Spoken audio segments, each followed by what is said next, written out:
Hello friends අද වප්පුර පසළොස්වක පොහෝ දවස ඔයාලා දන්නවා ඇති අදින් තමයි කටින චීවර පූජාවල් පැවැත්වීම පටන් ගන්නෙ. ඒ වගේම අදින් තමයි මහා කන්නේ වගා කිරීම පටන් ගන්නෙ.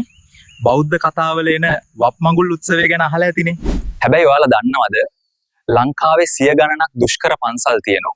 එයාලට කටින පූජාවක්වත් පවත්වන්න වත්කමක් නැති. මම ඔයාලගේ බෞද්ධ පොත්පත් කියවනකොට දැකපු දෙයක් තමයි කටින චීවරය කොහේ පූජා කරත් ඒකේ ආනිසංස එකමයි.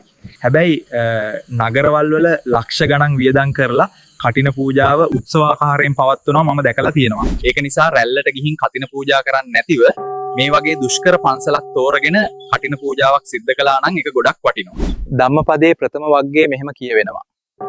මනෝ පුබ්බංගමා ධම්මා මනෝ සෙට්ඨා මනෝමය. ලෝකය වෙනස් කිරීමට පෙර ඔබගේ මනස වෙනස් කරන්න. ඔබගේ දැක්ම, විචාරය, සිතන ආකාරය වෙනස් කළාම ලෝකය වෙනස් වී ඔබට පෙනේවි. මේ වගේ අලුත් සිතුවිල්ලක් අරගෙන අලුත්ම වීඩියෝ එකකින් අපි නැවත හමු වෙමු. ඔබ සැමට තෙරුවන් සරණයි.